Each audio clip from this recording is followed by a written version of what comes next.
गर्भ में आता है तो उनकी माँ को क्या क्या स्वप्न आते हैं, इस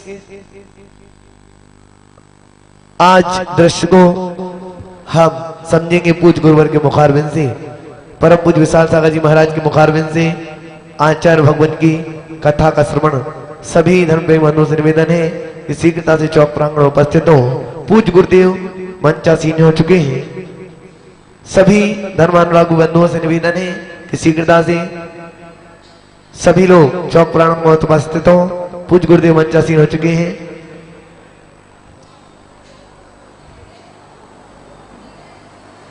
वो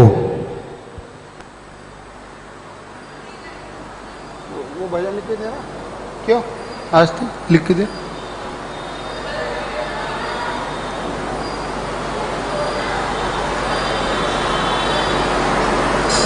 करें शुरू, चलिए। अतः गुरुवर जीवन गाथा में अवसरे कायुसर।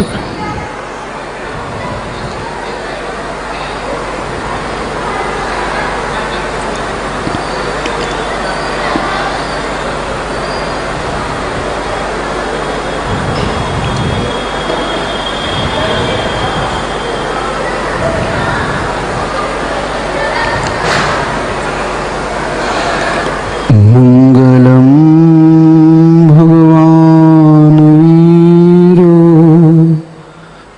मंगलम गौतमो गणी,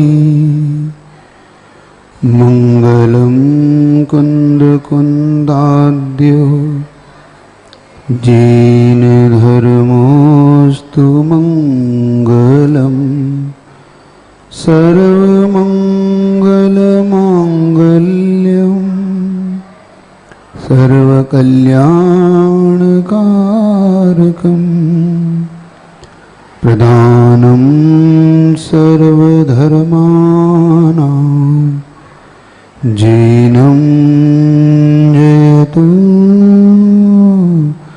शासनं, जैनं जयतु शासनं, जैनं जयतु शासनं। तरणी विद्यासागर गुरु, तारो मुझे ऋषि, करुणा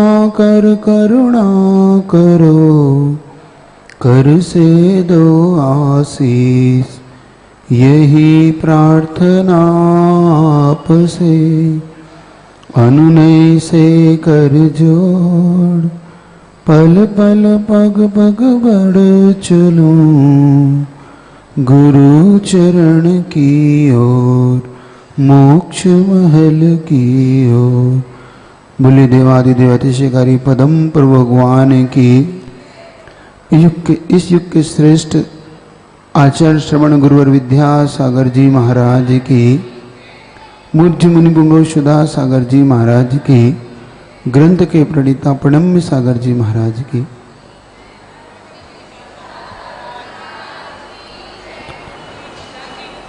चलिए अपन उस गाथा को आज शुरू करते।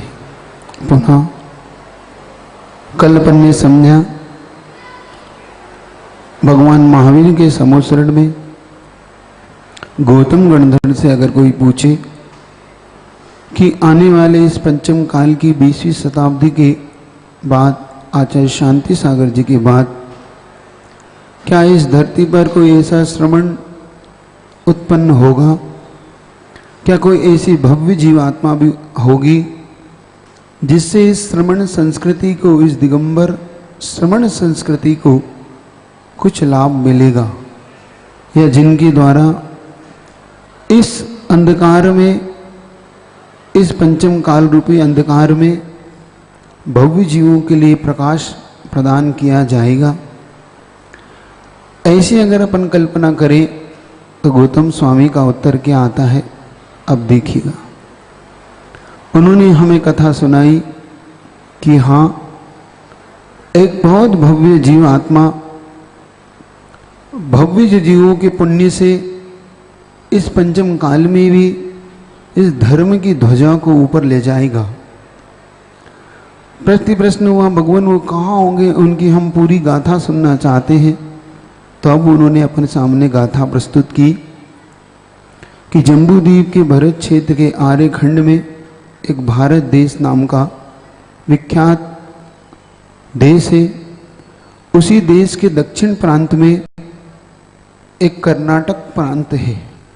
उसी प्रांत में आप जाओगे तो आपको बेलगाम एक डिस्ट्रिक्ट के अंदर, उसी में अंतर्गत एक सदला नाम का एक नगर है जो कृषि प्रधान होने के कारण जहाँ पर हरियाली हमेशा बनी रहती है, जहाँ पर जीवन सरल और सत्यता से जीना जहाँ के लोगों को पसंद है, जहाँ के लोगों में कभी भी किसी प्रकार की कटुता नहीं देखी जाती।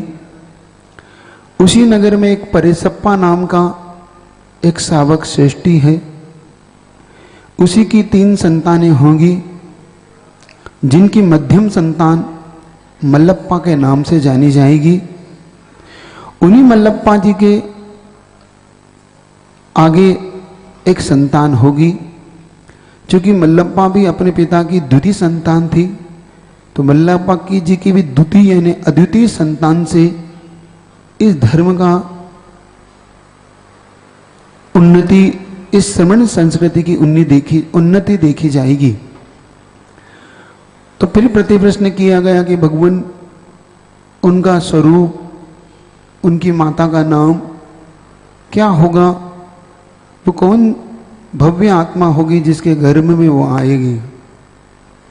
तब भगवान महावीर की दिव्य ध्वनि से जो निकला, गौतम गणधर्मी के द्वारा कहा गया, उनके द्वारा कहा गया, अब वो अपन सुनते हैं। ऐसी एक कल्पना अपने मन में करते हैं। अब सुनिए आगे की कथा को। जब मल्लप्पा जी का विवाह 18 वर्ष की उम्र में एक सौम्य छवि वाली, एक सांवली सी छवि वाली धर्मपरायण पत्नी से, एक बालिका से हुआ जो उनकी धर्म पत्नी बनी। उसका नाम था श्रीमंती। श्रीमंती थोड़ी सी कमजोर थी और मल्लप्पा जी का शरीर बड़ा बलिष्ठ था। तो इसी को देखते हुए मल्लप्पा जी ने आचार्य शांति सागर जी महाराज के समक्ष एक कठोर प्रतिज्ञा की थी कि मैं अपने जीवन में एक पत्नी के अलावा दूसरा विवाह कभी नहीं करूंगा। उनकी एक कठोर प्रतिज्ञा थी कि मैं कभी भी अपने जीवन में दूसरी पत्नी को नहीं लाऊंगा, ये पत्नी रहे चाहे ना रहे। क्योंकि उनके मन में हमेशा एक वैराग्य का भाव फूटता रहता था। उसी वैराग्य के भाव के कारण ये उन्होंने कठोर प्रतिज्ञा ली थी। इसी प्रकार जब उनकी पत्नी को पता पड़ा तो उन्होंने भी स्वदार संतोष व्रत को धारण किया और पति पत्नी दोनों ने मिलकर इस स्वदार संतोष नाम के व्रत को धारण किया। स्वदार संतोष व्रत का अर्थ होता है अपनी ही पत्नी, अपनी ही दारा, अपनी ही पत्नी में जो संतुष्ट होता है, ऐसा वो श्रावक श्राविका का युगल ऐसी कठोर प्रतिज्ञा अपने जीवन में करता है। अब वो मल्लप्पा जी का किस प्रकार का शरीर था, तो ग्रंथकार इसमें आगे लिखते हैं।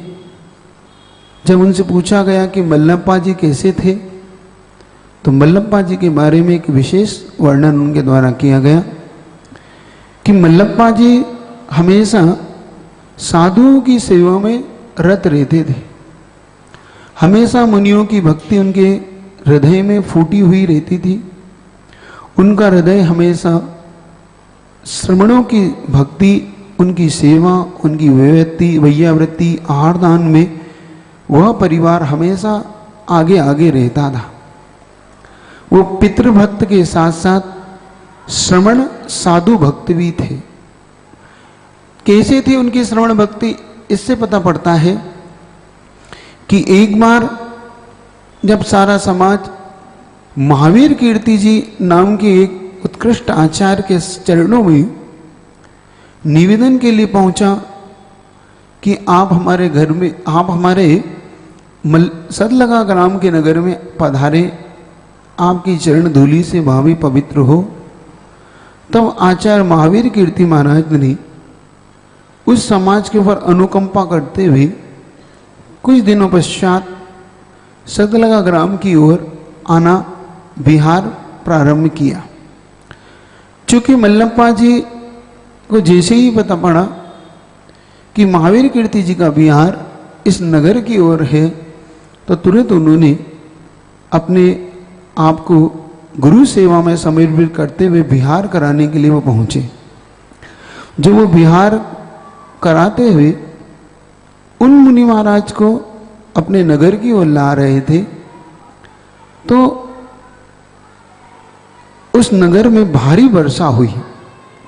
रास्ते में भारी वर्षा हो रही थी विहार के दौरान, और वर्षा होते होते इतनी ज़्यादा हो गई कि जो गांव के छोटे छोटे नाले होते हैं या जहाँ से पानी वगैरह बहता है या छोटे छोटे झरोके होते हैं, झरने जिससे वो भर से गई। और चूंकि महाराज से उनकी भक्ति बहुत थी महाराज में, तो उनके मन में एक भय सताने लगा मल्लप्पा जी के कि कहीं ऐसा न हो कि मुनि महाराज को बड़ी कठिनाई से यहाँ तक अपन लाए और ये महाराज लौट जाएं। अब क्या करें, चूंकि महाराज लौट ना जाएं, इसलिए उन्होंने एक युक्ति सुझाई। महाराज से निवेदन किया, महाराज आप मुझे एक अवसर दें, मैं आपको ये नाला पार कराने के लिए मैं तैयार हूँ। महाराज ने विचार किया ये क्या करेगा, नाव तो कुछ दिख नहीं रही, यहाँ पे नाव भी नहीं है, तो कि नाव को खड़ा करके भाई ये पार करा देगा और नाव तो बह जाएगी इसमें। तब भी उन्होंने जब निवेदन बार बार निवेदन किया, तो महावीर कीर्ति जी ने संकेतों से पूछा क्यों, कैसे ले जाओगे? तो क्या महाराज जैसे हनुमान राम को ले गए थे वैसे मैं आपको अपने कंधों पर बिठा के ले जाने के लिए तैयार हूँ। और उन्होंने मुनि महाराज की थोड़े से नाना करते हुए भी अपने कंधों पर उन महावीर कीर्ति मुनि महाराज को बिठा लिया। और चूंकि महाराज लौट ना जाए उनके मन में ये भी भय था, और मुनि महाराज को जो अपने कंधे पर बिठा के धीरे से वो उस नाले की ओर जल में उतरे। चूंकि वो नाला बहुत ज़्यादा बड़ा नहीं था, छोटा था, गहरा भी ज़्यादा नहीं था, ठीक है, फिर भी पानी तो था ही। धीरे धीरे करके जब वो उस नाले के बीच में उतरने लगे तो कुछ हल्का सा कीचड़ उन्हें महसूस हुआ जिसमें उनके पैर धंसने से लगे। लेकिन कहते हैं ना कि जिनकी अकाट श्रद्धा वीतरागता में हुआ करती है, जिनकी परीक्षा अगर देव भी ले तो देवता भी उस परीक्षा के आगे उनके चरणों में नतमस्तक हो जाता है, जिनके हृदय में वीतराग भगवान का वास हुआ करता है, जिनकी श्रद्धा पंच परमेष्ठ पे हुआ करती है, उससे भी कई गुना श्रद्धा मल्लप्पा जी के हृदय में थी। चूंकि मल्लप्पा जी के हृदय में पंच परमेष्ठी का वास था, और जिसके हृदय में पंच परमेष्ठी का वास हो उसे फिर किसी प्रकार का भय कभी नहीं सताता।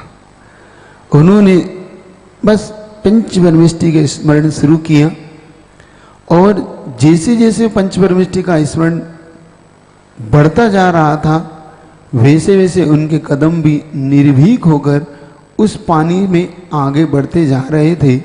और जैसे ही वो उन्होंने उस नमोकार मंत्र के कुछ और उच्चारण करा, देखते ही देखते वो नाला उन्हें रास्ता देता हुआ वो नाले के उस पार पहुंच गए, और महावीर कीर्ति महाराज को उन्होंने नाले के पार उतार दिया। महाराज उनसे पूछते हैं तुम्हें कोई कष्ट तो नहीं हुआ? महाराज तो मल्लप्पा जी कहते हैं आपको बिठाना मेरे लिए कष्टकारी नहीं था, आपको बिठाना तो मेरे लिए मिष्टकारी हो गया, मेरा जीवन सफल हो गया कि मैंने आज आपको अपने कंधे पर बिठाकर पार किया। अब जिस पुत्र के पिता का ऐसा स्वरूप हो, जिस पिता में ऐसे गुण हो, तो आप कल्पना करो उनका पुत्र किस प्रकार का होगा। जो इस ग्रंथ के नायक हैं वो इन्हीं पिता की अद्वितीय यानी द्वितीय संतान थी।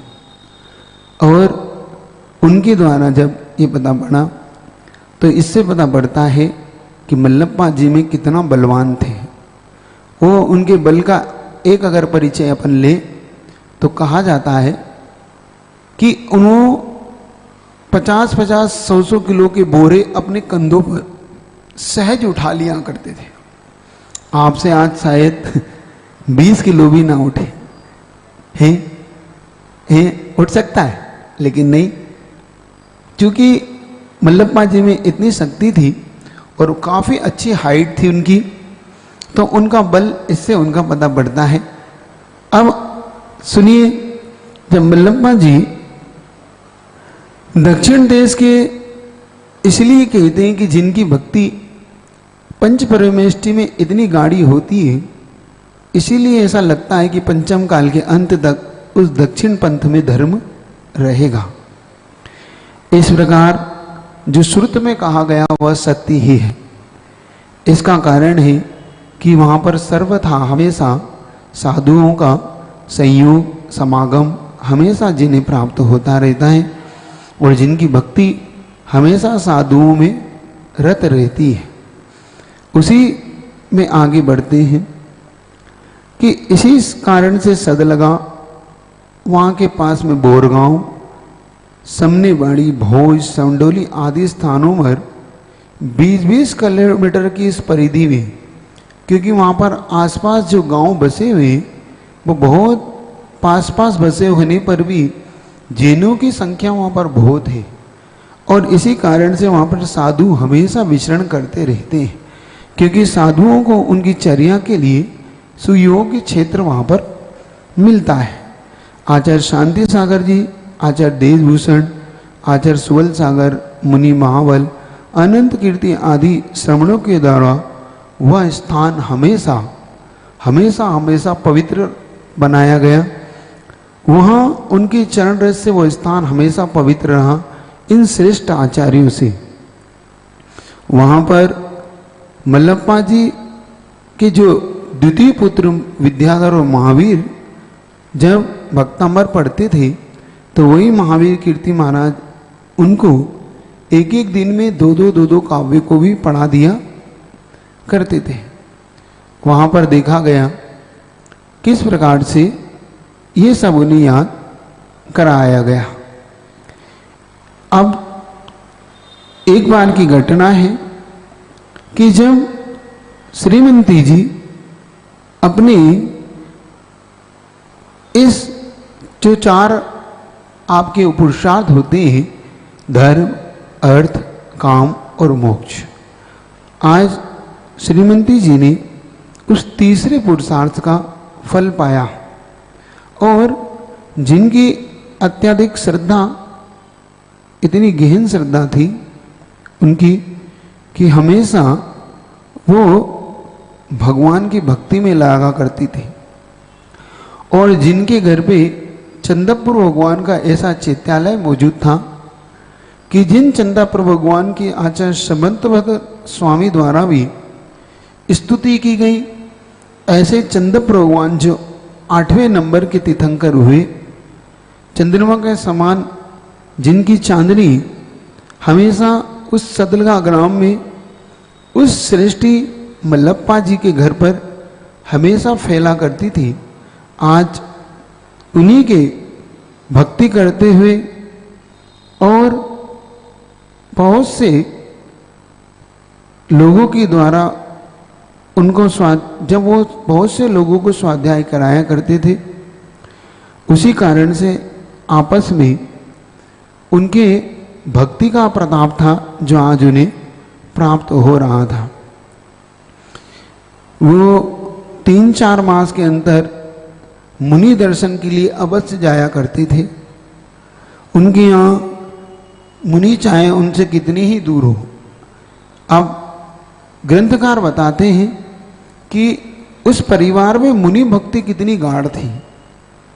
उन्हें मुनियों के दर्शन के लिए चाहे 100 किलोमीटर दूर तक जाना पड़े, क्योंकि उस समय साधनों की बड़ी कमी थी, फिर भी 100 80 90 100 किलोमीटर तक वो लोग किसी और किसी वाहन इत्यादि से मुनियों के दर्शन करने अवश्य जाया करते थे। इस प्रकार का जिनका संकल्प था और उस संकल्प को वो हमेशा पूर्ण किया करते थे। आप लोग की स्थिति तो ऐसी है कि एक बार आपके नगर में गुरु आ जाए और चले जाएं तो आए तो आई, वेलकम, जाएं तो, लेकिन फिर भी उनके मन में हमेशा गुरुओं के दर्शन के लिए जो ललाई रहते थे, जिनके बहुत सारे ऐसे नियम थे जिनमें समय समय पर पालन करते हुए वो हमेशा वैराग्य से भरे हुए रहते थे, जिससे राम के भाई भरत हमेशा घर में रहते हुए वैराग्य को ही प्राप्त हुआ करते थे। उन्होंने हमेशा संतोष वृत्ति से जीवन जिया। कभी भी उन्होंने किसी भी चीज के लिए बहुत ज्यादा आकुलता नहीं की। उन्होंने चारों पुरुषार्थ, धर्म, अर्थ, काम, इन चारों पुरुषार्थों के लिए हमेशा जरूरत रहते थे। उसी के साथ साथ वो संतोष पूर्वक अपने इस पर्याय को भी धन्य करते जा रहे थे। चूंकि उनका धन उपार्जन का साधन कृषि था, तो अपने उस कृषि मुख्य उद्योग को, मुख्य खेती को किया करते थे। उसमें भी खेती करते समय वो बहुत इस बात का ध्यान रखते थे कि वहाँ के जीवों को, उन पशुओं को, उन बैलों को किसी प्रकार की तकलीफ ना हो। तो उन बैलों पे कम से कम वो बोझ लादा करते थे। मान लो कोई बैल किसी प्रकार से तकलीफ में है, तो कभी कभी उस बैल की जगह वो स्वयं भी उसको खींच लिया करते थे। किसको? बैलगाड़ी को, अथवा जो हल चलाया जाता है उस हल को भी वो खींचने की सामर्थ्य अपने अंदर रखते थे। और उनके घर में एक हथकरघा उद्योग भी हुआ करता था और सिनेमा घर भी उन्होंने खरीदना इत्यादि व्यवसाय वो करते थे, परंतु उनका मन व्यवसाय में कभी नहीं लगा और मन नहीं लगे के कारण उन्हें कभी व्यवसाय में सफलता भी नहीं मिली। इसीलिए उन्होंने निश्चय किया कि अपने लिए उत्तम कार्य अगर है तो खेती ही है। इसीलिए किसी ने कहा, उत्तम खेती, मध्यम व्यापार, जगन नौकरी, स्वान व्यवहार। क्या? उत्तम खेती, मध्यम व्यापार, जगन्य नौकरी, स्वान व्यवहार। मतलब अगर जैनियों के लिए अथवा किसी के लिए कोई उत्तम चीज है तो कृषि, मध्यम में व्यापार और जगन्य है किसी की नौकरी करना, क्योंकि नौकरी को कहा स्वान व्यवहार। जिस प्रकार से स्वान समझते हैं, स्वान का अर्थ होता है डीओजी कुत्ता, डॉग। तो जिस प्रकार से आप, स्वान आपकी नौकरी करता है तो आप उसे दुत्कार भी देते हैं, उसे बुरा भला भी कह देते हैं, लेकिन इसी प्रकार उस नौकरी करने वाले को भी अपने मालिक की तरह तरह से बातें सुनना होती है। इसीलिए उन्होंने निश्चय किया कि अब मैं इस कृषि कार्य को ही व्यापार के रूप में करूंगा। और उनके पुण्योदय से उन्हें कृषि में सफलता भी मिलती थी। जब वो घर के कुछ कार्य और खेती के कार्य से निर्वत होती थी तो रोज ही प्रथमान योग पढ़ने का उनका नियम था। देव पूजन करना ये सर्वप्रथम उनके लिए महत्वपूर्ण था, खेती बाद में, लेकिन देव पूजा पहले। जैसा इनका कठोर नियम, पूजन करके अभिषेक कर ही जो अपने दूसरे कार्य को प्रारंभ किया करते थे। इस प्रकार से जो धर्म के साथ साथ अर्थ और काम पुरुषार्थ को करते हुए उदासीनता से अपने उस जीवन को व्यतीत कर रहे थे। सच ही है कि जो शल्य हृदय में विद्वान रहती है वह नियम से व्यक्ति के मुख पर दिखाई देती है। एक युक्ति आती है कि अगर शल्य मन में हो तो वो मुख पे भी प्रकट होने लगती है। अगर आपके मन में अगर किसी प्रकार के धन इत्यादि का शल्य है तो आपके मन मुख पे भी प्रकट होने लगता है लोभ के रूप में। आपके मन में किसी के प्रति क्रोध इत्यादि का शल्य हो तो वह आपके चेहरे पर क्रोध के रूप में प्रकट होता है।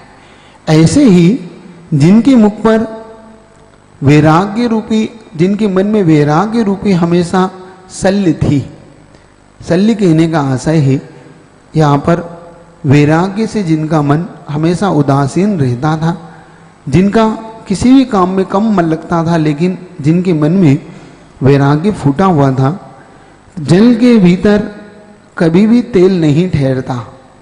जैसे अब देखो युक्ति दे रहे हैं ग्रंथकार कि जैसे जल, अगर पानी आप पहले तेल डाल दो किसी बर्तन में और उसके ऊपर अगर आप 100 लीटर पानी भी डाल दो तो वो पानी भी उस तेल को दबा नहीं सकता, क्योंकि तेल तैरकर ऊपर आ जाता है।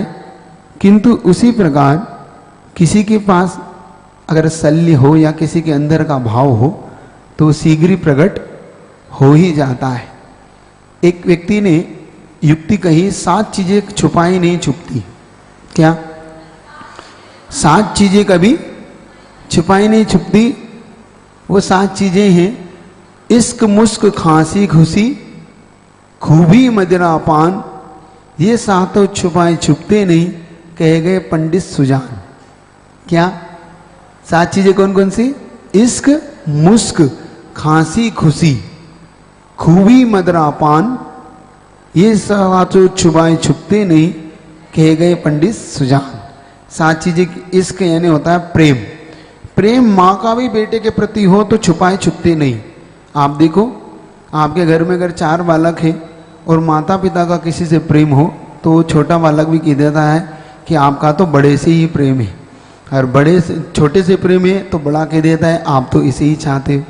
तो प्रेम कभी छुपता नहीं। फिर चाहे पति पत्नी के प्रेम हो, माता पिता का प्रेम हो, पिता पुत्र का प्रेम हो, भाई भाई का हो, अथवा मित्र मित्र का हो, कभी भी प्रेम छुपता नहीं। मुस्क, मुस्क का अर्थ मुस्कान। आप मुस्कान को कितना ही छुपाने का पुरुषार्थ करो वो प्रकट हो ही जाती है, कह ही दिया जाता है। अब जब मुस्कुरा रहे हो तो अच्छे से ही मुस्कुरा लो। खांसी, खांसी का मतलब होता है, आप समझते हो, कितना ही मुंह छुपा के खांसो प्रकट हो। खुशी, अगर आपके जीवन में कोई खुशी होती है तो वो भी इश्क, मुस्क, खांसी, खुशी, खूबी। खूबी का अर्थ होता है क्वालिटी। आपके अंदर अगर कोई क्वालिटी है, खूबी यानी क्वालिटी, तो वो भी प्रकट। मदिरा, शराब, शराब भी पीने वाला कभी शराबी की वो कभी नहीं छुपती। और पान, पान तो आप जानते ही हो, पान होने पर अपने आप ही आपके चेहरे पे आपके होंठ बता देते हैं कि आप पान। तो ये 7 चीजें जैसे कभी नहीं छुपती, ऐसे ही कभी भी आपके अंदर अगर कोई चीज है तो वो भी नहीं छुपती। एक बार श्रीमती जो उनकी पत्नी थी मल्लप्पा जी की, वो उनसे बैठकर बड़े प्रेम से पूछती है, आप कभी कभी एकांत में बैठकर क्या सोचते रहते हैं? तो घर में सब कुछ कुशल है, फिर भी आप अपनी चिंता का कारण मुझसे कह सकते हो तो कहें। श्रीमती अपने पति से कहती है मल्लप्पा जी से कि मल्लप्पा जी के चेहरे पर हमेशा एक उदासीनता का जो भाव था और एकांत में हमेशा कुछ वो चिंतन सा किया करते थे। तो उसको देखकर श्रीमती जी ने पूछा कि आप अगर उचित समझें तो मुझे आप अपनी चिंता का कारण बताएं, क्योंकि मैं आपकी अर्धांगिनी हूँ और अर्धांगिनी का मतलब ही होता है जो अपने पति का आधा अंग हो।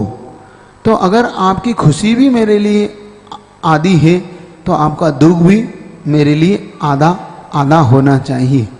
अगर आपके मन में किसी प्रकार का कोई चिंता का विषय हो तो आप मुझे बताएं। मैं यहाँ जानना चाहती हूँ। कुछ भी नहीं, ऐसा मल्लप्पा जी ने टालने का पुरुषार्थ किया और कहते कहते मल्लप्पा जी उसे टालते। फिर भी उन्होंने कहा आप कुछ कहने योग्य है नहीं या शब्द कहने की प्रतीति होता है कि मन में कुछ उहापोह चल रही है। जैसे ही उन्होंने कहा कुछ नहीं, तो कुछ नहीं का मतलब कुछ तो है। आप कहते हैं ना कुछ नहीं कुछ नहीं, कुछ नहीं मतलब कुछ तो है जो आप बताना नहीं चाहते। जब श्रीमती जी ने बहुत आग्रह किया कि आपका बताना स्वयं बता रहा है कि कुछ नहीं शब्द बोल रहा है कि कुछ तो है, तो आप मुझे बताएं। दूसरी बात यह है कि अपने मन के भावों को प्रकट करने से मन का भार हल्का होता है। क्योंकि मैं आपकी पत्नी हूँ, मैं आपकी अर्धांगिनी हूँ, तो कम से कम आप मन का भार मेरे सामने हल्का जरूर करें। मन का भार कहने का से विनिष्ट हो जाता है जब उनकी इस योग्य पत्नी ने उन्हें इस प्रकार का बार बार उनसे निवेदन किया कि आप अपने मन के भार को हल्का करें जिससे वो विनिष्ट हो। कर्म का भार तब से नष्ट होता है, किसी ने बहुत अच्छी बात कही कि मन का भार कहने से विनिष्ट हो जाता है, कर्म का भार तब से नष्ट हो जाता है, देह का भार श्रम से नष्ट हो जाता है, और क्रोध का भार समता से नष्ट हो जाता है। समझ गए? 4 युक्ति दे रहे हैं।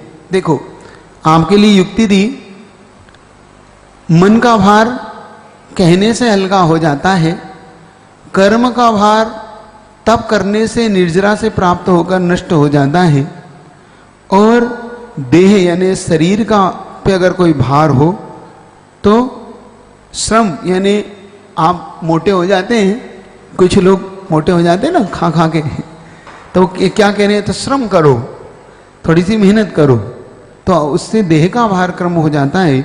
और अगर गुस्सा या आपके अंदर क्रोध आ रहा हो तो समता भाव रखने से क्रोध का भार कम हो जाता है। अब मल्लप्पा जी श्रीमती जी को बात कहते हुए कहते हैं, अरे श्रीमती आप तो बहुत ही निपुण हैं, ऐसा लगता है आपका ज्ञान तो बहुत ही निपुण प्रतीत होता है। जब मल्लप्पा जी ने उन्हें थोड़ा सा छेड़ते हुए हंसी हंसी में ये बात उनके लिए कही, क्योंकि श्रीमती ने जब युक्ति उनसे कही तब मल्लप्पा जी थोड़े से हास्य के उस माहौल को हल्का करने के लिए हंसी हंसी में कहते हैं, श्रीमती तुम्हारा ज्ञान तो बहुत ही गजब का है। वह पुनः कहते हैं, सुनो। अब श्रीमती जी कहती है, सुनो आप ठीक है, आपने सही कहा। एक बार मैं घर से बाहर निकलकर दीक्षा के लिए गया। अब देखो, अब वो मल्लप्पा जी श्रीमती जी किसे कह रहे हैं, अपना मन का भार हल्का कर रहे हैं। वो कहते हैं, श्रीमती अगर तुम सुनना चाहती हो तो ध्यान से सुनो। मेरा एक बार दीक्षा लेने का भाव था और मैं उसके लिए घर से निकल भी गया था। फिर मेरे पिता ने मुझे वापस लेकर आए। ये तुम्हें शायद ही पता ना हो ये घटना मेरे जीवन की।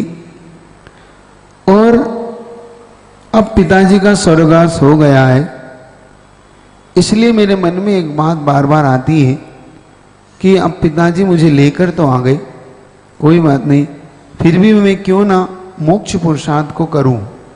मेरे मन में अब मोक्ष पुरुषार्थ का भाव उठता है। और आप भी बताएं, ये करने योग्य भी है। आपकी भावना अत्यंत कल्याणकारी सी लगती है। श्रीमती जी मल्लप्पा जी से कहती हैं, मुझे तो आपकी भावना बहुत ही अच्छी प्रतीत होती है। पुनः कहती हैं, फिर भी इस काल में जो करने योग्य है वो अच्छी तरह कर लेना चाहिए। दूसरी बात, आप धर्म के घर में रहकर भी धर्म करते हुए, अर्थ और काम पुरुषार्थ में करते हुए उत्तम श्रावक का जीवन बिताने में भी कोई बुराई नहीं है। अगर आप उस समय दीक्षा नहीं ले पाए तो है आप इस प्रकार से खेद ना करें। आपका अगर मुझसे विवाह हुआ है तो मेरे लिए भी आप कुछ सोचें। श्रीमती जी इस प्रकार से मल्लप्पा जी को समझाती हैं और कहती हैं कि क्यों ना आप और हम एक श्रेष्ठ श्रावक बन के धर्म करते हुए अर्थ की और काम पुरुषार्थ के भी फल को प्राप्त करें। इसमें हानि ही क्या है, क्योंकि धर्म दो पहियों पर टिका हुआ है। एक पहिया अगर श्रवण का है तो एक पहिया श्रावक संस्कृति का है। ये जैन शासन दो पहियों पर टिका हुआ है। इस जैन धर्म का रथ दो पहियों से मिला हुआ है। पहला पहिया श्रवण संस्कृति का है तो दूसरा पहिया श्रावक संस्कृति का है। इस प्रकार से जब उन्होंने अपने पति मल्लप्पा जी को संबोधित किया, धर्म के तीन वर्ग धर्म अर्थ काम ये प्राप्ति होती है तो तीनों लोकों में यही कहा गया, इसलिए मेरी इच्छा है कि आप इन पुरुषार्थ की ओर भी करते हुए धर्म ध्यान करें और धर्म को प्राप्त करके आगे हम मोक्ष पुरुषार्थ के लिए पुरुषार्थशील बने। इस प्रकार जब श्रीमती ने मल्लप्पा जी से बात कही तो मल्लप्पा जी उन्हें संबोधित करते हुए कहते हैं, अरे श्रीमती, जिसे वो प्रेम से मती कहा करते थे, श्रीमती को वो प्रेम से मती नाम से पुकारा करते थे। अरे मती, वैसा धर्म भी संसार में का कारण प्रतीत होता है। मुझे तो ऐसा लगता है कि इन तीन पुरुषार्थ का जिनका तू वर्णन करती हो, क्या ये मोक्ष के कारण है? नहीं, मुझे तो ये संसार का ही कारण लगते हैं। मोक्ष पुरुषार्थ से ही मोक्ष के लिए है, ऐसा मैं मानता हूं। जब ऐसा कहने पर श्रीमती अपने पिता से, अपने पति से फिर कहती है, अरे मैं ये नहीं जानती कि मोक्ष पुरुषार्थ किसका नाम है और मोक्ष पुरुषार्थ और इन पुरुषार्थों में क्या भेद है। जब इस प्रकार से श्रीमती ने कहा, अरे इन दोनों में महान भेद है। धर्म अर्थ पुरुषार्थ ये तीन प्रकार से कहे जाते हैं। इनको करने से मोक्ष की प्राप्ति नहीं होती, किंतु मोक्ष पुरुषार्थ करने से मोक्ष की प्राप्ति होती है। इस प्रकार से श्रीमती ने को समझाते हुए मल्लप्पा जी ने पुनः उन्हें समझाया कि तुम समझो कि हमें इन तीन पुरुषार्थ को छोड़कर मोक्ष पुरुषार्थ में यत्न करना चाहिए। उसी कारण से हमें मोक्ष की प्राप्ति होगी। और मोक्ष का दूसरा नाम अपवर्ग भी कहा जाता है। मोक्ष का दूसरा नाम क्या है? अपवर्ग भी जिसे कहा जाता है। ऐसा मल्लप्पा जी के द्वारा श्रीमती को समझाया जा रहा है। और ये कार्य आप समझे, रात के अभी दूसरा पहर शुरू हुआ है। पहला पहर 6 से 9 का होता है और 9 से 12 का दूसरा पहर होता है। और दूसरे पहर की रात्रि में दोनों पति पत्नी वहाँ बैठकर इस प्रकार की इस चर्चा को कर रहे हैं और दोनों के बीच में इस बात पे लेके विचारधारा बन रही है कि क्या मोक्ष पुरुषार्थ 3 पुरुषार्थ करके करना चाहिए कि मोक्ष पुरुषार्थ 3 पुरुषार्थ को छोड़ के भी किया जा सकता है। जब इस प्रकार बार बार दोनों के बीच में इस चर्चा को किया जा रहा है, फिर भी श्रीमती कहती है, फिर भी बहुत से महान पुरुष घर में रहते हुए आयु के अंत में मुनि बनते हैं। ऐसा करने में मुझे कोई अपराध भी नहीं दिखता, क्योंकि श्रीमती के मन घबराया हुआ है। उनके मन में ये भाव आ रहा है कि कहीं ये मुझे छोड़कर श्रवण दीक्षा को ग्रहण ना कर ले, कहीं ये मुनि ना बन जाए। जैसे जम्बू स्वामी को उनकी पत्नियां समझा रही थी, आज यही चित्रण इस चारित्र के अंदर दिखाई देता है कि जम्बू स्वामी को एक रात्रि के लिए दीक्षा ली थी, आपको पता होगा। और उनकी चारों पत्नियां जो एक से बढ़कर एक सुंदर थी, उन्हें रोकने के लिए तरह तरह के तर्क देती हैं। वही तर्क आज श्रीमती अपने पति मल्लप्पा जी को दे रही है। वो कहती है, श्रीमती कहती है कि अगर हम मुनि बनना है तो घर में कुछ महान पुरुषार्थ करके क्यों ना आगे श्रवण संस्कृति को बढ़ाया जाए। तब मल्लप्पा जी कहते हैं, हाँ आप कहती तो सत्य है, फिर भी सभी की क्या आयु बहुत लंबी होती है, जैसे तीर्थंकरों की आयु हुई, क्या हमारी आयु का कोई भरोसा है।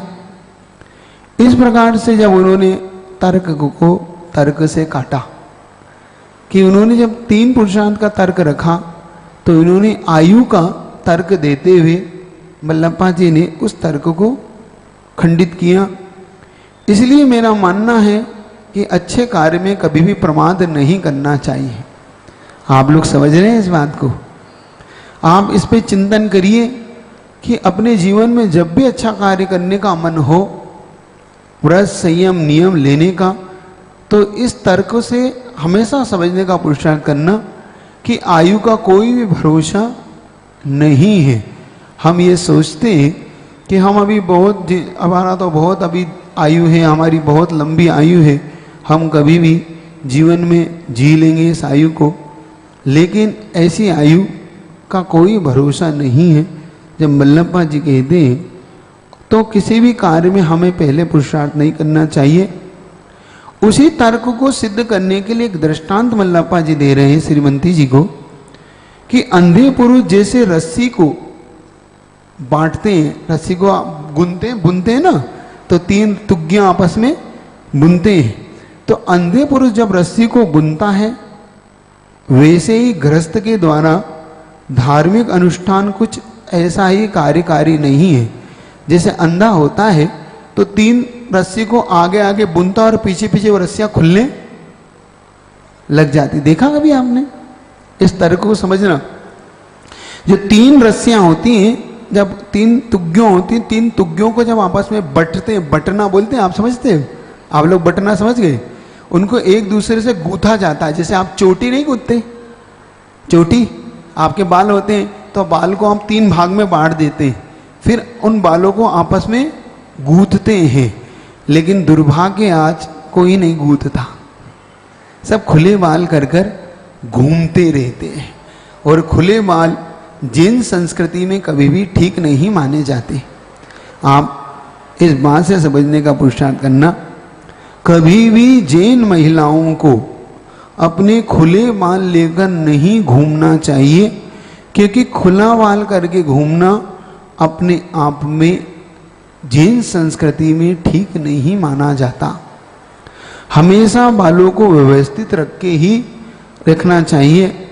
और एक चीज और शिक्षा लेना, आप लोग जिस प्रकार से घूमते हो, आपने एक पात्र देखा होगा, दिखा दो उस पात्र को। रामायण का एक पात्र है सुपनखा।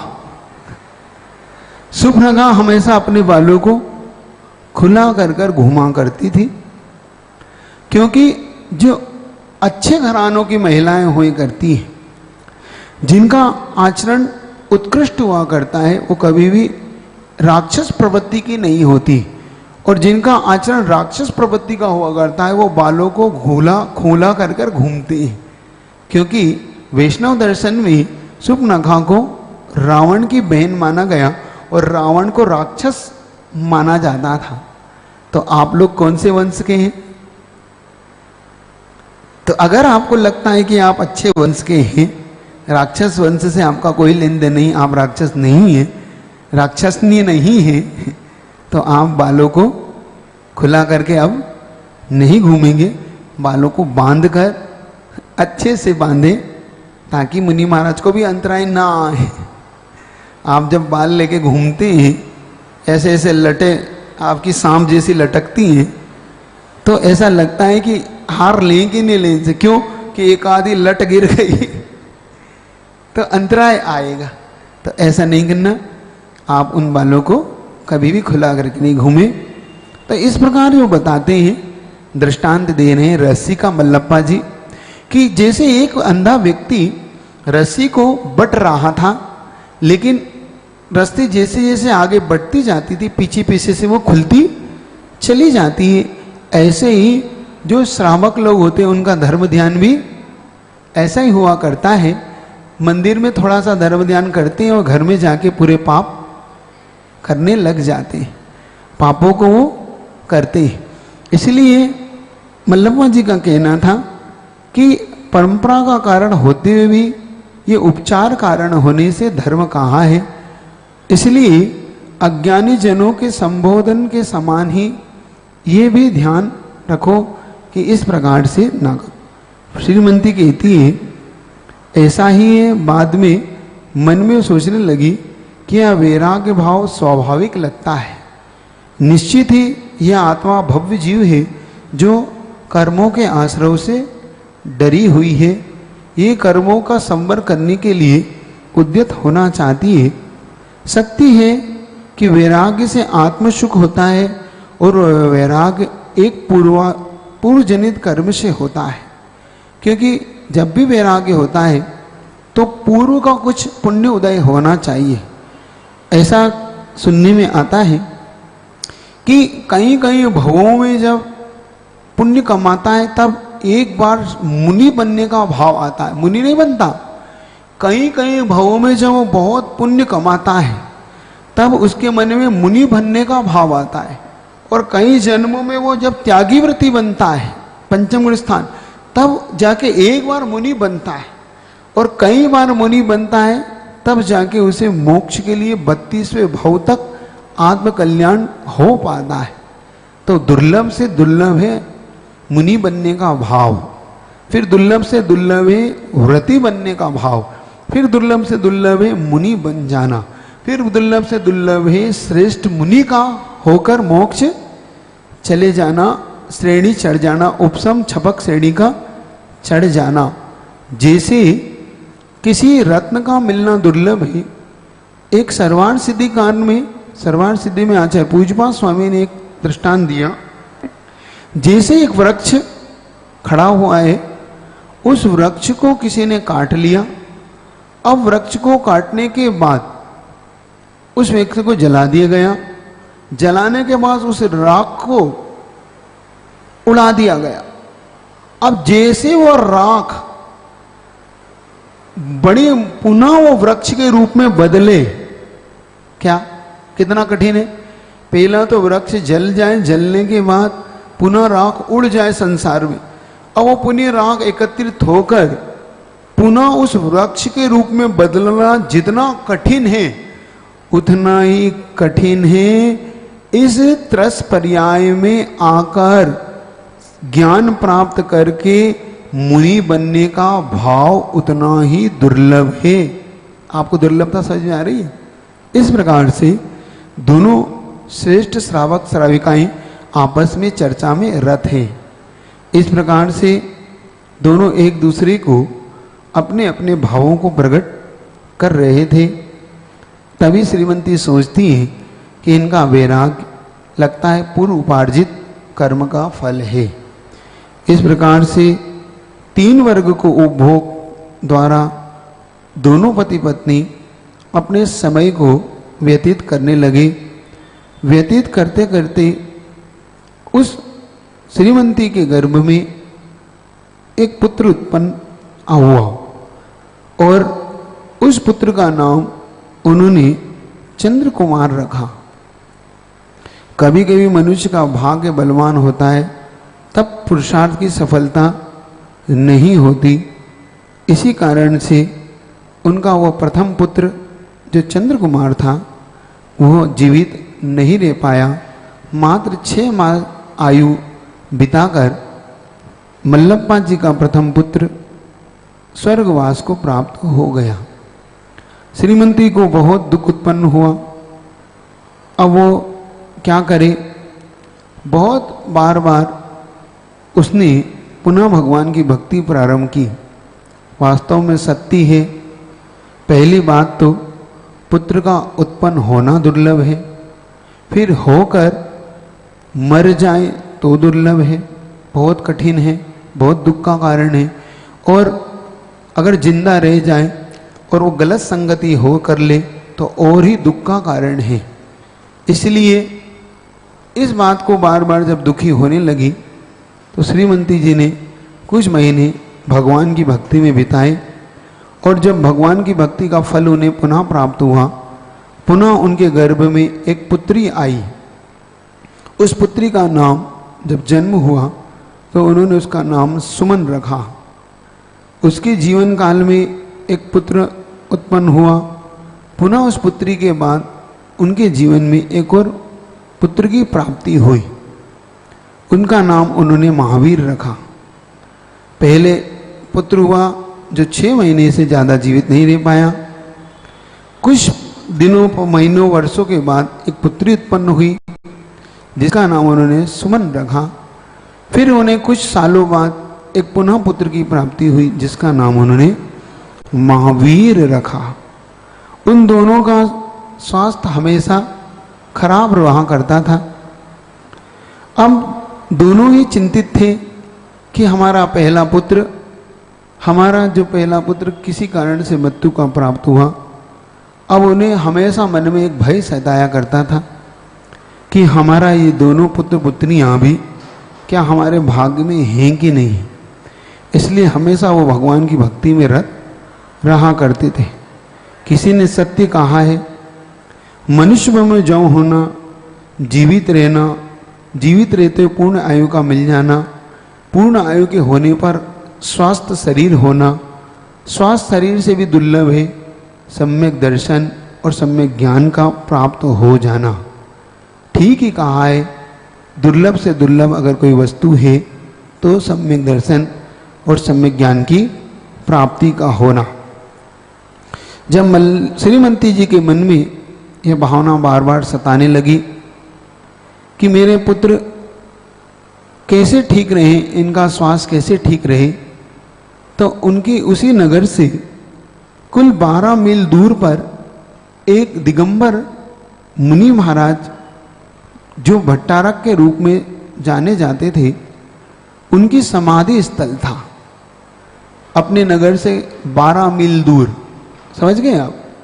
हाँ, 12 मील दूर पर जो कि उन भट्टारक की समाधि थी, उन भट्टारक का नाम था विद्यासागर।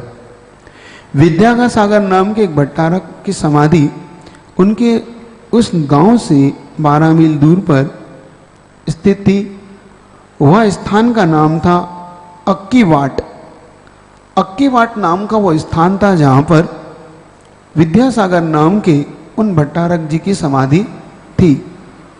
उनके मन में चूंकि वहाँ के बहुत आसपास के लोग उस समाधि स्थल पर जाया आया करते थे और उस समाधि स्थल पर उनकी भावना बहुत जुड़ी हुई थी। वहाँ के लोग उस समाधि स्थल पर जाकर अपनी मनोभावनाएं रखा करते थे और उनकी मनोभावना भी वहाँ पर पूरी होती थी। एक दिन श्रीमती जी के मन में उसी समाधि के स्थल पर जाने का भाव आया। उन्होंने अपने पति मल्लप्पा जी से भावना प्रकट की कि बहुत दिन से मेरे मन में एक अभिलाषा उत्पन्न होती है, क्या आप मेरी वो अभिलाषा पूरी करेंगे? अब मल्लप्पा जी कहते हैं श्रीमती जी से, हाँ कहो, तुम मुझसे क्या चाहती हो? उन्होंने कहा, मैंने और आपने एक स्थान जो अक्कीवाट है जहाँ पर विद्यासागर जी भट्टारक की समाधि स्थल है, मैंने उसका प्रभाव और उसकी महिमा बहुत सुनी हुई है। मेरा मन आपसे कहने का हो रहा है, क्यों ना अपन दोनों वहाँ पर चलें और एक बार दर्शन अवश्य करें। क्योंकि एक कहावत आती है कि भय क्या नहीं करा लेता। इसी प्रकार से श्रीमती के मन में जो भय था, इसलिए उन्होंने फिर भी, देखो आश्चर्य करने घटना तो ये है कि फिर भी उन्होंने सरागी देव देवताओं का आश्रय नहीं लेते हुए वीतरागता का ही आश्रय लिया। ये बहुत बड़ी कठिनाई है। आप लोग को भी इससे सीखना चाहिए कि घबराने से कुछ नहीं होता। फिर भी अगर मन में भय सताता हो तो अपने वीतराग प्रभु का ही आश्रय लें, उनके ही चरणों में जाएं। तो उन्होंने अपने पति से बात करी, तो उनके पति यह सुनकर कहते हैं, अरे भाग्यवती, कर्मों का फल तो अनिश्चित है, सब अपने अपने कर्मों का फल भोगते हैं, यहाँ वहाँ भ्रमण करने से क्या लाभ। उन्होंने अपने उस शास्त्र के भाव को बताते हुए, अंदर से वैराग्य के भाव को बताते हुए कहा, अरे श्रीमंती, यहाँ वहाँ क्यों भटकना, हमारे भाग्य में जो बंधा हुआ है वो होकर रहेगा। इस प्रकार से जब उन्होंने कहा और संबोधित करते हुए कहते हैं, पुण्य क्यों नहीं करते, अपन पुण्य करो, उसी से हमें सब कुछ मिलेगा। किसी ने सत्य कहा है, जिन भक्ति से पुण्य होता है और पुण्य से ही समस्त कार्य की सिद्धि देखी जाती है, इसलिए हमेशा दुख के क्षणों में दुख को नहीं प्रकट करते हुए हमेशा जिनेन भगवान और गुरु की शरण प्राप्त करना चाहिए। किसी व्यक्ति ने एक बहुत अच्छी बात कही, इस गाथा को पढ़ते पढ़ते वो बात याद आ गई, तुम भगवान को ये मत बताओ, तुम भगवान को ये मत बताओ कि तुम्हारी समस्या कितनी बड़ी है, तुम भगवान को ये मत बताओ कि तुम्हारी समस्या कितनी बड़ी है, तुम समस्या को ये बताओ कि तुम्हारा भगवान कितना बड़ा है। हमेशा हम भगवान को अपनी समस्याएं, अपना दुख गिनाते हैं, हे भगवान मेरा दुख इतना बड़ा है, हे भगवान मेरा कष्ट इतना बड़ा है। लेकिन जिनके मन में भगवान के प्रति बहुत आस्था होती है, वो हमेशा भगवान को दुख नहीं गिनाते, बल्कि दुख को अपने भगवान की महिमा बताते हैं। तभी श्रीमंती बोलती है, आप ठीक कहते हैं, हम दोनों वहाँ जाकर पूजना अर्चन करके और आप अभिषेक इत्यादि करके क्यों ना हम पुण्य को बढ़ाएं। जैसा आप स्वयं कह रहे हैं कि पुण्य बढ़ाने से कार्य की सिद्धि होती है, तो आप मेरी बात को मानते हुए पुण्य को बढ़ाने के लिए मेरे साथ वहाँ पर चलें। दूसरी बात यह है कि क्षेत्र की विशेषता से कर्म के फल में भी विशेषता आती है। आपने सुना होगा उमा स्वामी महाराज को, द्रव्य पात्र विशेषा तद विशेषा, क्षेत्र और द्रव्य और पात्र की विशेषता से विशेषता आती है। अगर आपको बात समझ में नहीं आ रही हो तो ऐसे समझो कि आप सभी मुनि महाराज को आरदान करें, अलग बात है, और आचार्य गुरुवर को आरदान करें, अलग बात है, क्योंकि वो पात्र ही कुछ विशेष है। आपका द्रव्य वही होते हुए भी पात्र बदलने से आपका भाव भी बदलता है, तो आपका पुण्य भी बदलता है। ऐसे ही भगवान चंदा प्रभु यहाँ भी हैं और तिजारा में भी चंदा प्रभु हैं, भगवान पदम प्रभु यहाँ भी हैं और कहाँ पर पदमपुरा में भी पदम प्रभु भगवान हैं, बाड़ा के। तो क्षेत्र बदलते ही भाव भी बदलता है। जब श्रीमंती ने संबोधित करते हुए उन्होंने कहा कि अन्यथा उन क्षेत्रों का फिर जाना ही व्यर्थ हो जाएगा। यदि आपकी मन की अभिलाषा तीव्र है तो मल्लप्पा जी कहते हैं वैसा ही हो। अगर आपका मन तीव्र भक्ति में है, आप चाहते हैं कि मैं उन भट्टारक जी की समाधि पर जाकर विशेष पूजा करूं, तो मेरा भी मन आपके मन से प्रेरित होकर, मुझे भी इस विषय में कोई आपत्ति नहीं।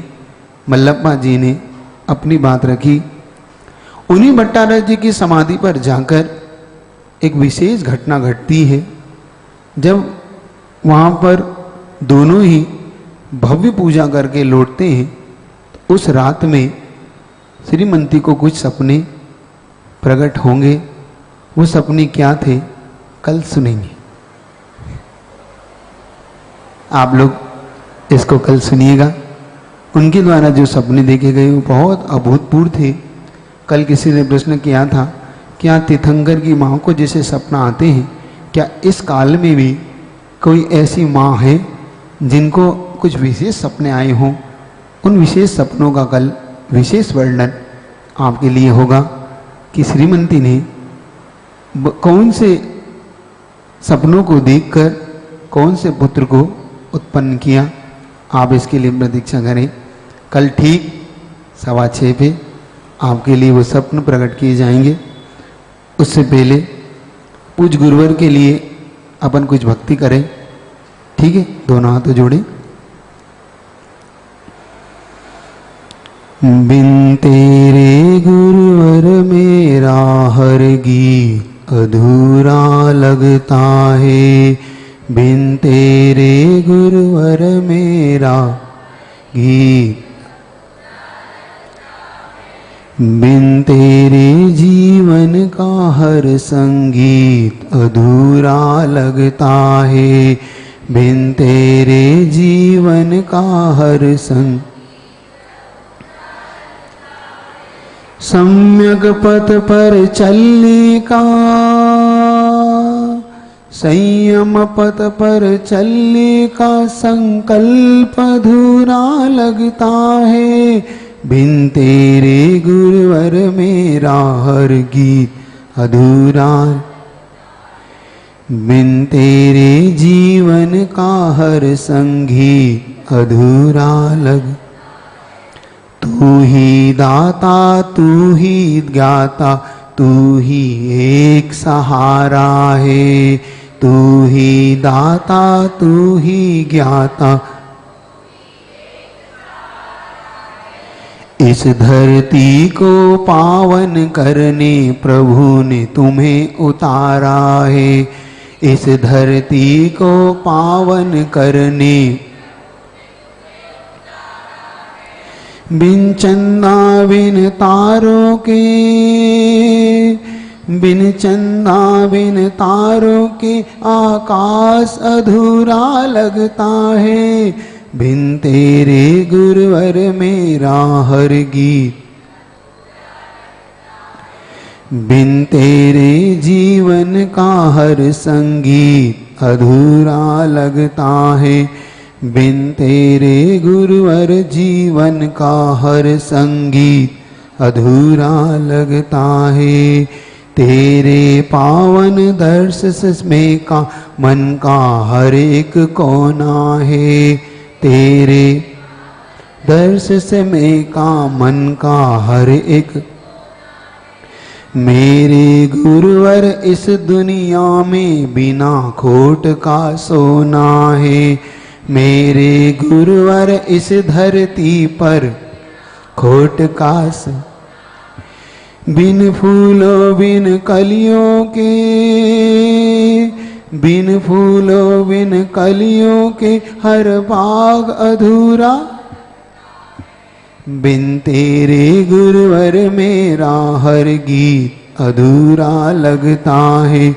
बिन तेरे जीवन का हर संगीत अधूरा लगता है। अब जिज्ञासा कुछ हो तो आप करें। हेलो महाराज जी, संदीप जैन विदिशा, चरणों में बारंबार नमोस्तु। महाराज जी, उनकी जिज्ञासा है, संवेद शिखर जी में 20 भगवान मोक्ष गए, फिर चंदप प्रभु और पार्श्वनाथ भगवान को ही महत्व क्यों दिया जाता है? महत्व चंदप प्रभु और पार्श्वनाथ को दिया जाता है ऐसा एकांत नहीं है। महत्व शिखर जी को दिया जाता है, क्योंकि शिखर जी अपने आप में शाश्वत सिद्ध क्षेत्र है और सिद्ध क्षेत्र होने के कारण वो विशेष तौर से हर जैनियों का, दिगंबर जैनियों का विशेष तौर से आस्था का केंद्र है। चूंकि चंदप्रभु और पार्श्वनाथ भगवान की टोक चढ़ना कठिन है, चढ़ना कठिन है। दूसरा, भगवान पार्श्वनाथ में सब लोगों की आस्था बहुत अलग है। चंदप्रभु भगवान की आस्था कुछ अलग है। कुछ तीर्थंकरों का पुण्य कुछ अलग प्रकार का हुआ, उनकी यश कीर्ति कुछ अलग प्रकार की है। आप देखो 24 तीर्थंकर में 24 ही तीर्थंकर को कीर्ति इतनी ख्याति को प्राप्त नहीं हुई। जैसे आदिनाथ, चंदा प्रभु, शांतिनाथ, पार्श्वनाथ, महावीर, ये 5 कुछ तीर्थंकर विशेष तौर से लोगों के हृदय में वास कर गए। अब फिर नेमिनाथ भगवान, फिर उसके बाद मुनीश्वरनाथ नाथ भगवान विशेष तौर से। तो श्रावकों की भक्ति कभी कभी विशेष तौर से प्रकट होती है। क्योंकि चंद्रप्रभु भगवान की भक्ति आचार्य संबंधवत स्वामी के द्वारा प्रकट की गई और भगवान पार्श्वनाथ की भक्ति तो फेमस है ही लोगों में, तो इसलिए लगता है ऐसा है कि लोग विशेष तौर से उनकी भक्ति करके विशेष फल पाने का, क्योंकि आप देखो बहुत से लोग उन टोकों को छोड़ के ही आ जाते हैं, नहीं जाते चंद्रप्रभु की टोको, बहुत कठिन लगती है। कुछ लोग तो दुर्भाग्य होते जो नीचे के नालों से ही लौट आते हैं, चढ़ते ही नहीं। फिर भी पार्श्वनाथ भगवान और चंद्रप्रभु भगवान की टोक चूंकि कठिन होने के कारण विशेष तौर से लोगों को आकर्षित करती है और पार्श्वनाथ भगवान अंतिम टोक होने के कारण लोगों का आकर्षण का केंद्र बनती है, तो इसलिए भी उनकी भक्ति उनके प्रति विशेष प्रकट होती है। और जब भी एक बात ध्यान रखो, संसार में हर वस्तु बहुत, जो वस्तु सबसे ज़्यादा प्रिय होती है जो कठिनाई से प्राप्त होती है, संसार का ये रूल है, वो वस्तु सबसे ज़्यादा व्यक्ति संभाल के रखता है जो उसे कठिनाई से प्राप्त होती है, और जो सुलभता से प्राप्त हो जाती है उसे लोग सुलभ कॉम्प्लेक्स बनाने में समय नहीं लगाते। समझ रहे? जो व्यक्ति आपको सुलभ है वस्तु, उसको आप क्या बना देते हो? सुलभ कॉम्प्लेक्स। समझते हो? व्यक्ति को दुर्लभता से जो वस्तु प्राप्त होती है, तो वो दोनों ही टोक बड़ी दुर्लभ है। इसलिए भी भक्ति का हो सकता है, भक्ति इसलिए बढ़ती हो, फिर भी आपकी भक्ति सब में बढ़े, यही भावना करता चलिए। महाराज जी, प्रीति जैन सहारनपुर से चरणों में बारंबार नमोस्तु। महाराज श्री, मेरी जिज्ञासा यह है कि जैसे यह सुनने में आता है कि तारे टूटते हुए दिखते हैं, क्या इसका अर्थ यह होता है कि उनके अंदर के देव की आयु पूर्ण हो गई, या वो किस कारण से टूटते हैं? ये एक प्रकार की प्राकृतिक आपस में एक जो कहते हैं ना अपन, दो ग्रह टकराते हैं ये आपस में, तो ये उनकी भी ऊर्जा हो सकती है ना। जरूरी नहीं कि कोई देव का शरीर ही नष्ट हो रहा हो तो आयु के कारण उनका शरीर, ऐसा कोई एकांत नहीं है।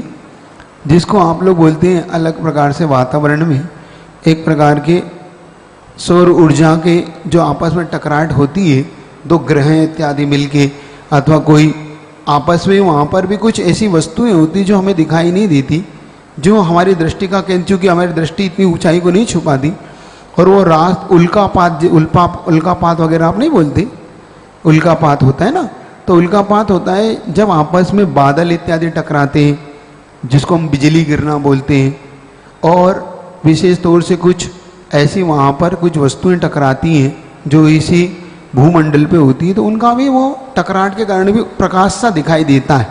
तो जरूरी नहीं कि चांद ये तारे टूटना वही हो, फिर भी लोगों के मन में होता है, तो ऐसा एकांत मत मानो कि वो कोई देवों का शरीर है। कहने में जरूर आता था, हम भी बचपन में ही सुनते थे कि देखो देवों का शरीर विनिष्ट हो इसलिए वो चमक गिर रही है और वो गायब हो, वो ऐसा लगता है वो प्राकृतिक ही है।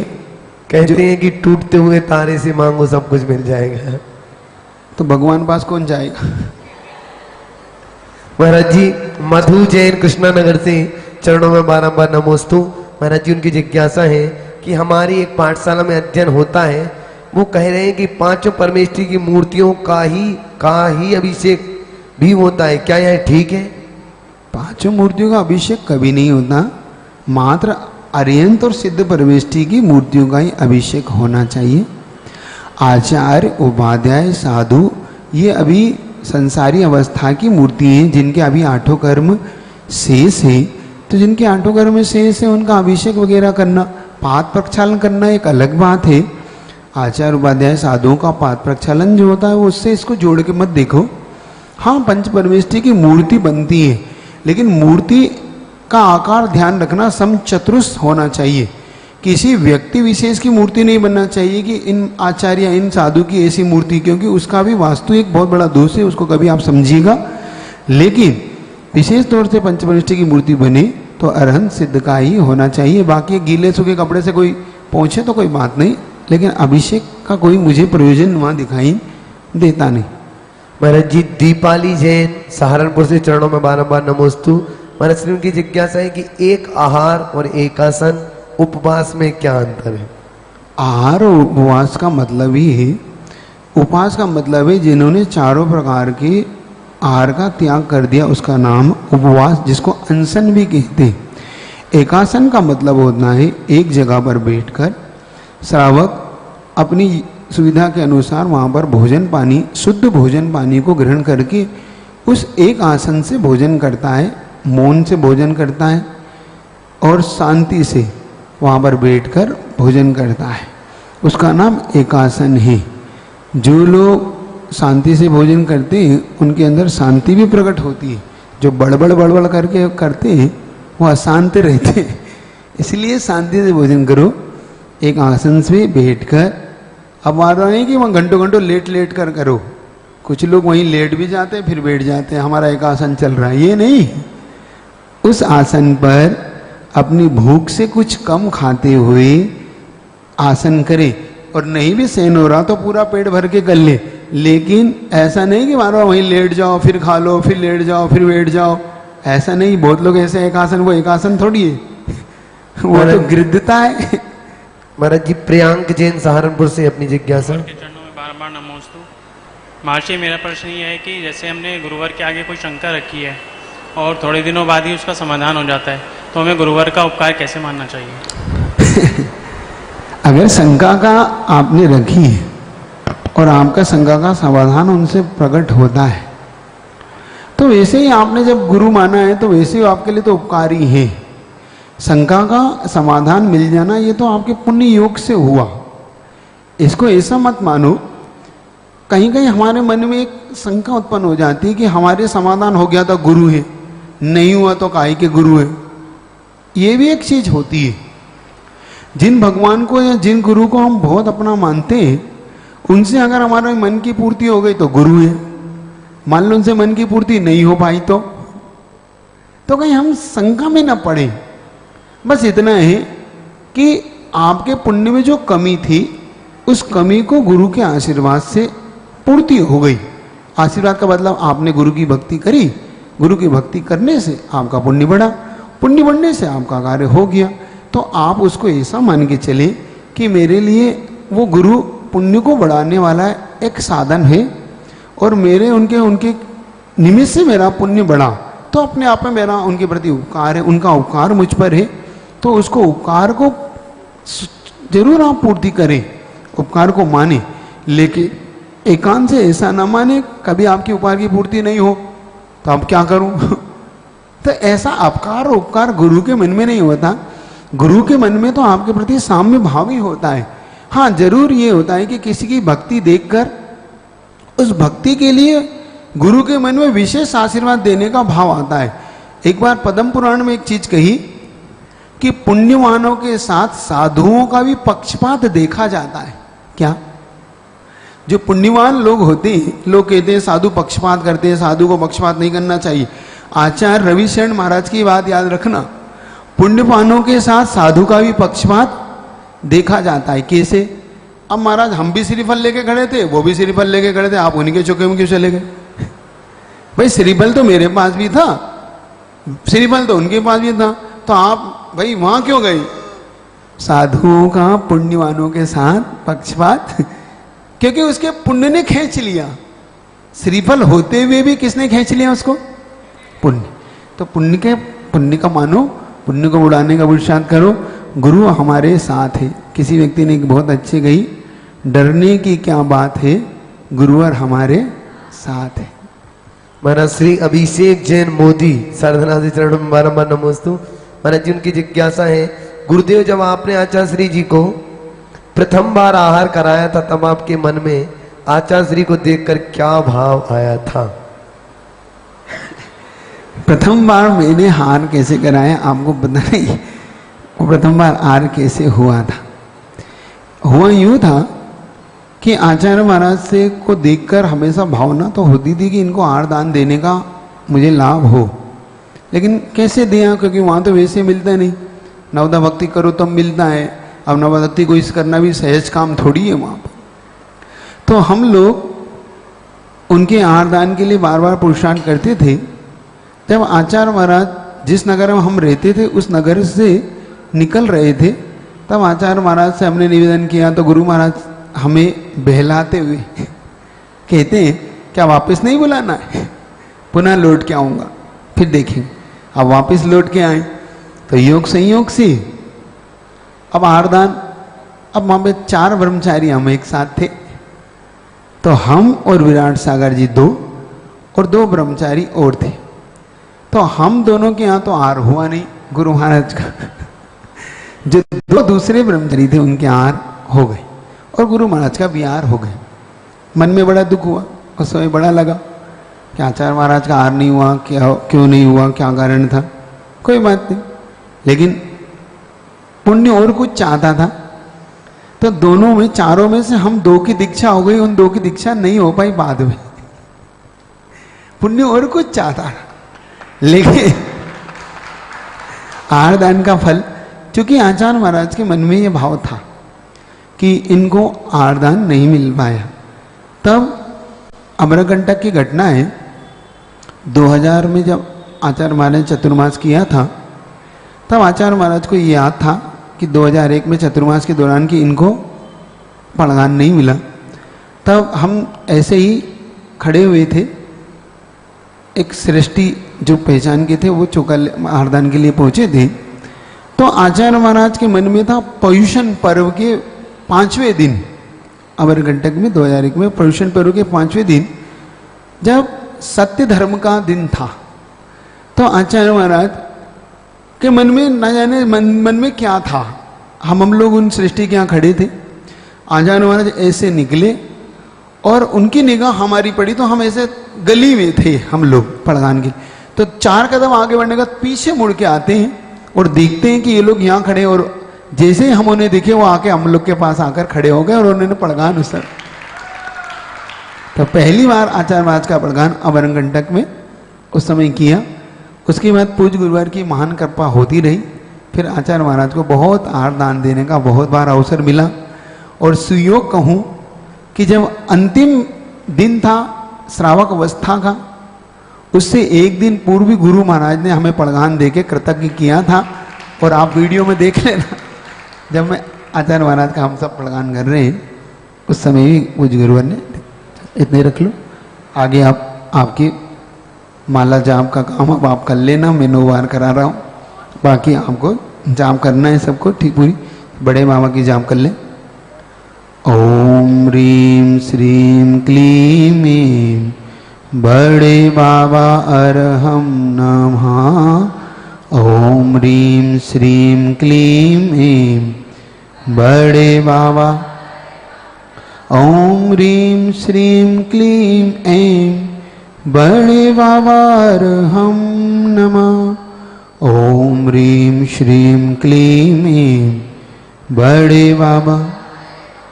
ओम ह्रीं श्रीं क्लीं ऐं बड़े बाबा अरहम नमः। ओम ह्रीं श्रीं क्लीं ऐं बड़े बाबा।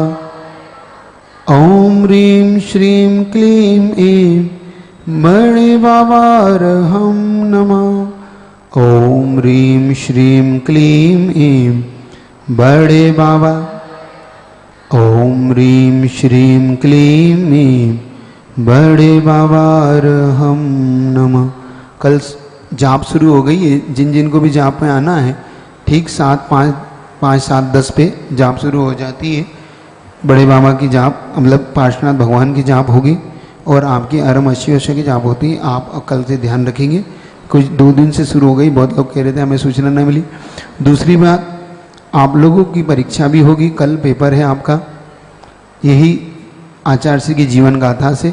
बहुत अच्छा सुंदर पेपर है, सरल है बिल्कुल, आपको वो भी देना है कल, तो याद रखेंगे। ऑनलाइन वाले भी याद रखें, उनको भी पेपर भेज दिया जाएगा। जो पारस चैनल पर देख रहे हैं उनको कैसे भेजोगे? पार्शनाथ पे ऑनलाइन वाले, ठीक है।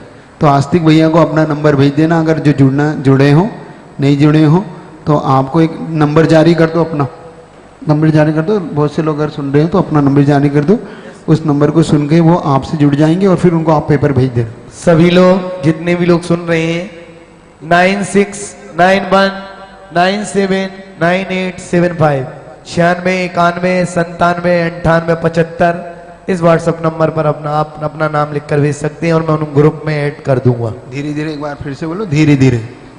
9691979875 हाँ। इस नंबर पर आप अपना मैसेज भेज दें और हम उन्हें ग्रुप में ऐड कर देंगे। जो भी भक्तगण पेपर देना चाहते हैं ग्रुप में सभी को। हाँ, तो आप सब लोग उसको भी पेपर को देंगे। आपकी जाप हो गई। आगे कल 4:30 पे आप लोगों की क्लास लग रही है, आपको ध्यान है ना? 4:15 पे 4:15 पे आपका हितोदय इष्टोपदेश नाम का ग्रंथ चल रहा है। उस ग्रंथ के भी 1-2 दिन बाद तैयारी करिएगा पेपर की, ठीक है? चल बैठे रहिए, बैठे बैठे जिनवाणी स्तुति कर लें। जिनवाणी के ज्ञान से सूझे लो गालो, सो वाणी मस्तक धरो सदा दे धुडो।